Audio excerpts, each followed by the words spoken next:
Chapter 30. Odd Sisters Know Best. In the land of dreams, things were chaotic and unpredictable. Yet there was a rhythm to the place if you were cunning enough to find it. And for those who found it and learned to harness the magic, almost anything was possible in the dreamscape. Each inhabitant of the dreamscape lived within his or her own chamber composed of tall mirrors, each of them reflecting different images showing the dreamer events from the outside world connected to the dreamer. Some dreamers simply sat and watched the events pass by, while others learned how to control the mirrors and command what they saw in the mirrors. The Odd Sisters, who were already well versed in mirror magic, had no problem mastering the mirrors in the dream world. They found the rhythm. They harnessed the magic. For them, almost anything was possible, and that was how they were able to watch Gothel. They saw Gothel and Rapunzel standing in front of a large mirror in their tower. "Oh, look, sisters, she's there," said Lucinda. Ruby and Martha clapped their hands, stomping their feet. "Oh, let's see what kind of mother she makes." "Shh, look, I think she's saying something to us in the mirror," said Lucinda, pointing at the image of Gothel and Rapunzel reflected at them in the dreamscape. "Rapunzel, look in that mirror. You know what I see? I see a strong, confident, beautiful young lady." Gothel was smiling at her own reflection and then said, "Oh, look, you're here. You're there too." The Odd Sisters shook their heads. "She isn't acting at all like the mother Rapunzel knew from her dream," said Martha. "She didn't tell her to, or we didn't tell her to," Lucinda said, laughing. "Shh, listen, they're talking." No, can't be. "I distinctly remember your birthday was last year." The Odd Sisters laughed as Gothel tried to pretend it wasn't Rapunzel's birthday. "That's the funny thing about birthdays. They're kind of an annual thing." Rapunzel sighed and went on. "Mother, I'm turning 18, and I wanted to ask, what I really want for this birthday. Actually, what I've wanted for quite a few birthdays." "Spit it out, dear," yelled Ruby at the mirror as she watched the poor girl struggling to find the words. "Okay, Rapunzel, please stop with the mumbling, blah, blah, blah, blah. It's very annoying," said Gothel. "She couldn't act like a mother if she tried," said Martha. "This is even better than I thought it would be," said Ruby, laughing so hard she fell to the floor and rolled around in fits. Soon Martha joined her, and the two were laughing so hard they were crying, causing their makeup to drip down their hysterical faces. Sisters, please stop this," screamed Lucinda. But her sisters couldn't stop laughing at Gothel's ridiculous mother act. "You're missing the entire thing, sisters," yelled Lucinda. "She's singing a song, for goodness sake." But her sisters couldn't stop rolling around on the floor, laughing so hard the mirrors in their chamber were shaking. "What would Circe think if she saw you now? Ruby, Martha, stop this at once." Immediately, the sisters stopped. "No fair conjuring, Circe," said Ruby, tears still running down her face. "I didn't summon her. I'm just reminding you that we need to conduct ourselves properly if we want to ever be let out of this place." "Did I hear you say Gothel sang a song?" asked Ruby, trying to muffle her laughter. "You missed it. The girl asked to see the lights, and Gothel pranced around the tower like a chicken, singing of the terrors and dangers outside the tower." Lucinda couldn't even keep a straight face while she tried to recount the story. "Just shut up and listen," she said, trying to keep herself from laughing. Gothel was saying something else.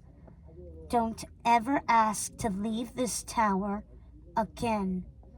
The sisters fell into peals of laughter again. "Don't ever ask to leave the tower again," Ruby screamed. "Does Gothel really think that is going to work?" "She's an 18-year-old girl," said Martha. "Of course it won't work." "Oh, Rapunzel, I love you more," mocked Martha. "I love you most," Lucinda laughed. "Princesses may be stupid, but I don't think Rapunzel is stupid enough to believe that." "Where do you think Gothel is going?" screeched Ruby. "She's leaving the girl alone." "Follow her in the mirror," said Lucinda. "I will keep an eye on the girl." Ruby went to one of the other mirrors and watched Gothel wander the forest. Lucinda kept an eye on Rapunzel. She almost preferred the dreamscape to the real world, with so many mirrors at her disposal. Sometimes you saw things within the mirrors of the dreamscape you didn't even know you wanted to see until they appeared before you. The sisters saw Gothel taking the path that led to the dead forest. The Queen of Nothing is headed to her ruined lands. Tragic, screamed Martha. She's searching for something, said Lucinda, taking her eyes off Rapunzel for a moment, noticing something in one of the other mirrors. Sisters, look, it's him! Lucinda pointed to a mirror that showed a young man going into the cave entrance to the valley. It's Flynn Rider! He has the crown! Who? Asked Ruby. Flynn Rider, snapped Lucinda. What kind of name is that? Flynn Rider? Asked Martha. Sisters, please. He's the young man I told you about, said Lucinda. Shh. Ah, yes, the one you compelled to take the crown and bring it to Rapunzel, said Martha. Which crown? Asked Ruby. For Hades' sake, Ruby, Rapunzel's crown. Remember, she's a princess. Yes. There's so many stories to keep track of, so many princesses. Stop getting so annoyed with us, cried Ruby. Lucinda, he's breaking into the tower. He's there, Martha said, pointing at one of the many mirrors in the chamber. Oh, she hit him in the head, said Ruby, laughing. Serves him right, breaking into the tower, said Martha. Martha, please do keep up. We want Flynn to break into the tower, Lucinda said, shaking her head. Do we? Asked Martha. Yes, we do. How else is he going to get Rapunzel the crown? Lucinda walked away from the mirror, more frustrated with her sisters than she'd been in quite some time. Oh, God, look at the way Rapunzel is looking at him. Why do princesses always fall in love with the first boy they see? Asked Martha. Because that's the way fairy tales are written, said Lucinda, sighing. Ha! No, she hit him with the pan again. Good girl, Ruby said, laughing. She's shoving him in the closet. Sisters, listen. Pay attention, both of you. We want Flynn Rider in that tower. We want them to be friends. We need him to help Rapunzel find her true family again. But why? We don't want Gothel to wake her sisters now, do we? Of course we don't, Ruby and Martha said. Hades, she's on her way back with a sleeping potion. Look, said Lucinda, pointing at Gothel in one of the mirrors. Is it one of ours, Lucinda? One of our sleeping potions? It doesn't matter. Flynn is in that closet, and we need Rapunzel to get rid of Gothel and talk Flynn Rider into taking her to see the lights. Yes, if she doesn't kill him with that frying pan first, the sisters laughed. And what about Gothel? What about the sleeping potion? She's going to try to put that girl back to sleep. The girl will have to get rid of her before she tries to use it. Oh, look! Rapunzel has the crown. She's trying it on. Let's just tell her now she's the princess, squealed Ruby. We can't talk to her through the mirror, idiot. She doesn't have magic. And even if we could, I wouldn't want to spoil all the fun of seeing Gothel squirm, said Lucinda. I want her to think she's won. I want to fill her heart with hope and then see it destroyed. She's there. Gothel's there. Look, said Ruby, pointing to one of their mirrors, where Gothel was calling up to the tower window. Rapunzel, let down your hair. One moment, Mother, called the princess after stashing the crown in a vase. I have a big surprise for you, called Gothel. I have one too, said Rapunzel. Why has Gothel been using that strange sing-song voice? It's ridiculous, said Ruby. The odd sisters were transfixed by the images in the mirror as they listened to Gothel's and Rapunzel's voices dancing around each other. Each was too consumed with her own plans to listen to the other. My surprise is bigger, yelled Gothel as Rapunzel pulled her into the tower with her long hair. The odd sisters could see Gothel going in through the window. She was acting very animated, almost like a stage actor or a large puppet. I brought back parsnips. I'm going to make hazelnut soup for dinner. Your favorite. Surprise! The odd sisters laughed. Soup? That's the surprise? Screeched Martha. Hazelnut sleeping potion soup. Surprise! Yelled Ruby, making Martha laugh. Well, Mother, there's something I want to tell you, said Rapunzel. The odd sisters screamed, "No, no, no! Don't tell her!" The girl couldn't hear them, of course, but there was power in their voices, magic, and they were trying to use it to manipulate Rapunzel. "Shh, Gothel's talking. You know I hate leaving you, especially after a fight when I've done absolutely nothing wrong," said Gothel. The sisters laughed. She had no idea how to act like a mother. She never taken care of the child when Rapunzel was little. "Whatever happened to Mrs. Tittlebottom?" said Ruby, and suddenly Mrs. Tittlebottom appeared in one of the mirrors.